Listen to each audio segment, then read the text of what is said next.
Hola, hola.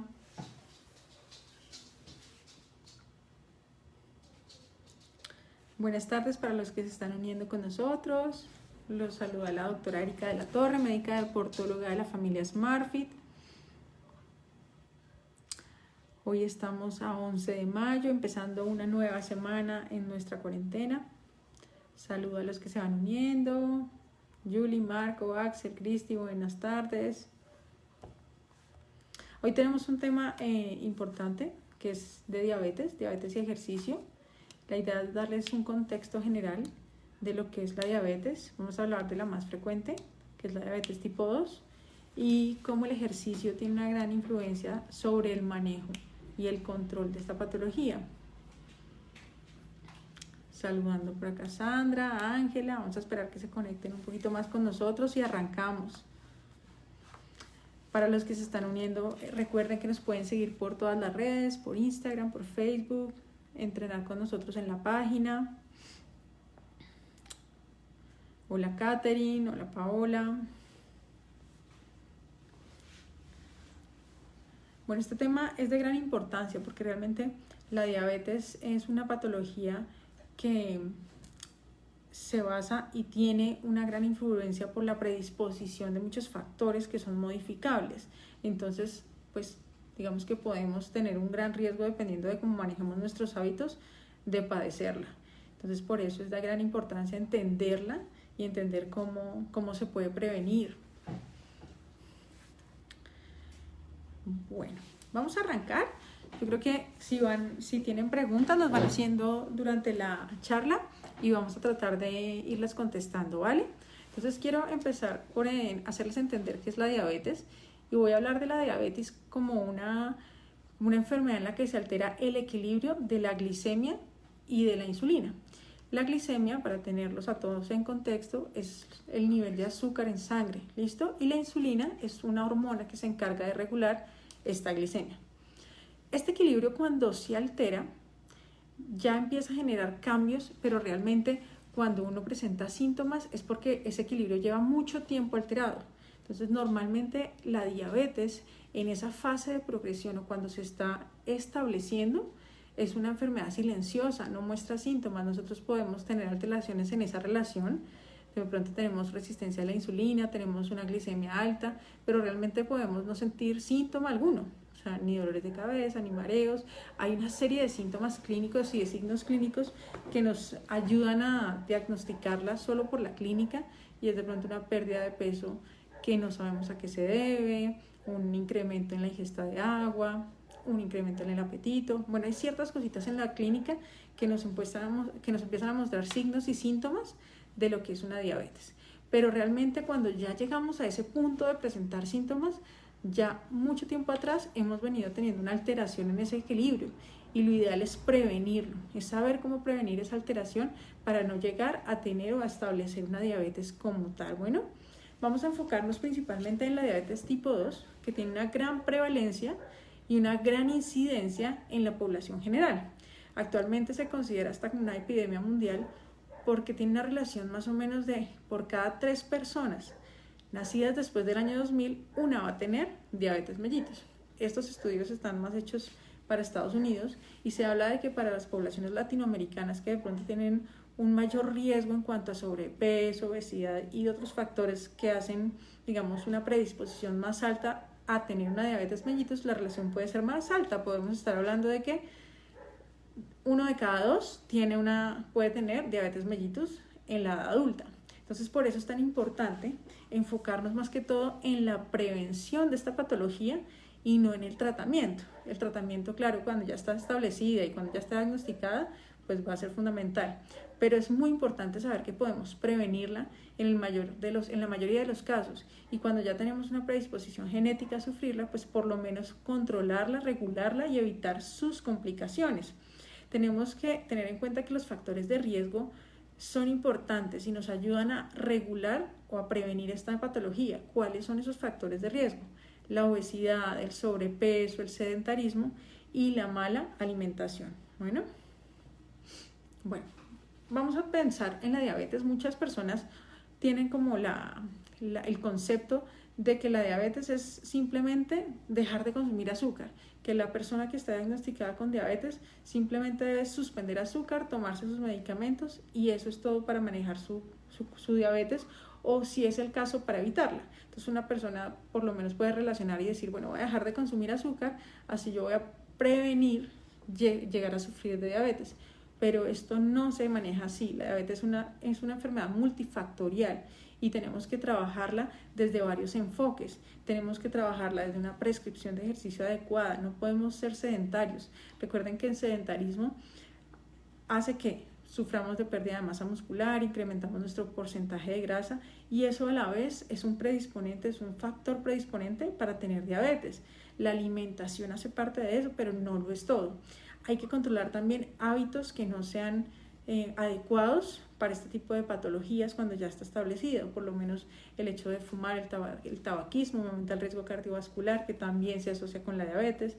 El tomar alcohol también me aumenta el riesgo cardiovascular. Entonces es importante que nosotros tengamos un enfoque multifactorial, que tengamos una nutrición adecuada, ¿sí? No es solo quitar el azúcar de mi dieta, no, hay muchos alimentos que se procesan y se vuelven glucosa en sangre. Entonces no es simplemente suspender el azúcar, es tener una alimentación adecuada, es hacer un ejercicio adecuado, una prescripción de ejercicio que haga que mi metabolismo empiece a trabajar mejor, que mis hormonas se activen, que toda la relación que debe tener el sistema nervioso central con el sistema endocrino se regule y me genere un equilibrio, que es lo que estamos buscando, un equilibrio entre la insulina y la glucosa para evitar o para prevenir llegar a sufrir una diabetes como tal.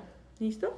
Hay otro punto en este enfoque multifactorial que es el seguimiento cardiovascular. Cuando nosotros tenemos una diabetes establecida y ya estamos diagnosticados, no vamos a hablar solo de nutrición y ejercicio, también debemos hacer un seguimiento cardiovascular que nos enfoque en otros factores que están relacionados con la diabetes.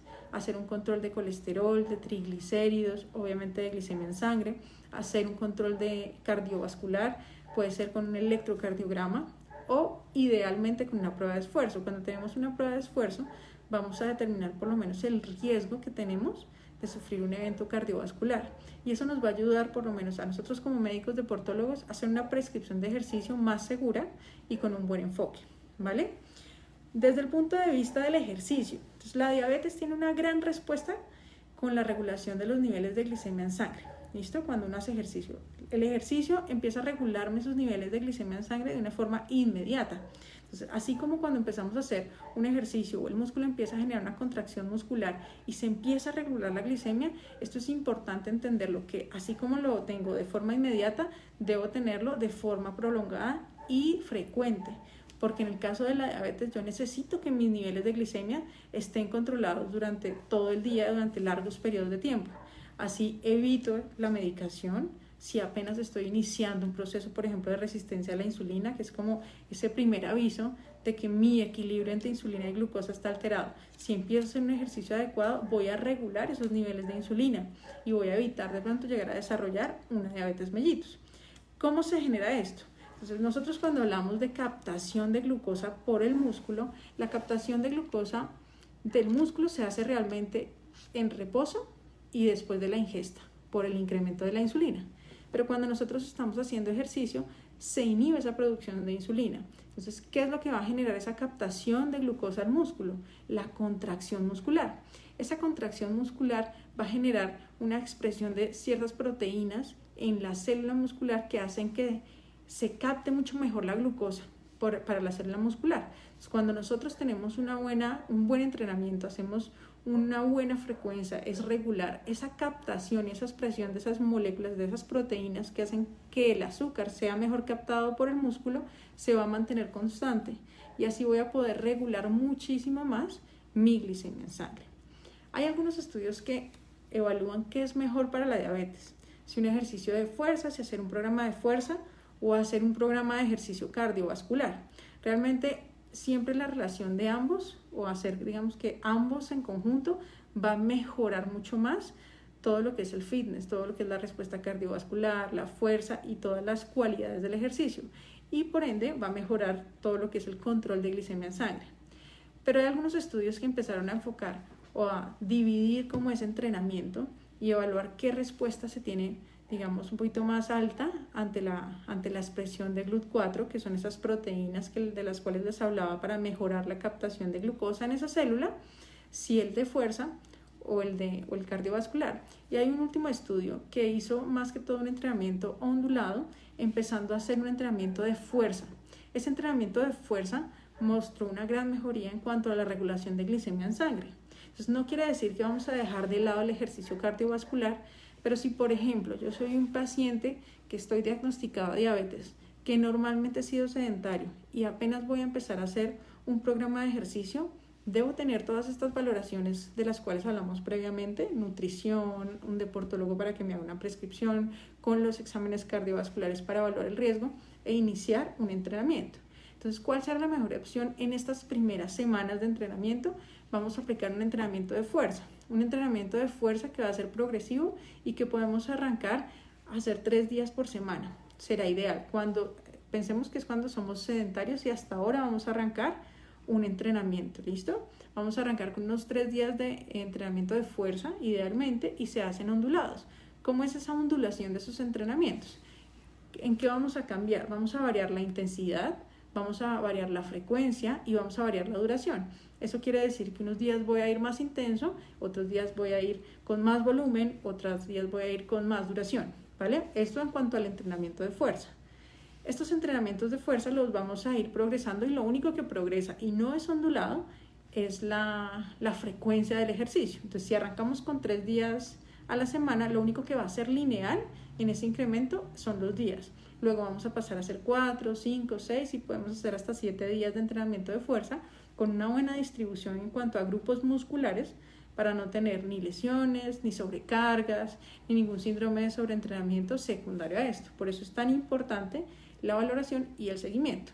Luego de que llevemos por lo menos unas 3 semanas o 4 semanas haciendo este tipo de entrenamientos, vamos a hacer entrenamientos cardiovasculares incluidos y eso los podemos ya ir mezclando, porque al final nosotros vamos a buscar que todo sea un complemento y que ese paciente diabético tenga una buena resistencia cardiovascular, una buena base aeróbica con los ejercicios cardiovasculares, mejore la fuerza, mejore la masa muscular, porque si tenemos, yo siempre le digo a mis pacientes, piensen en el músculo como en el motor del carro.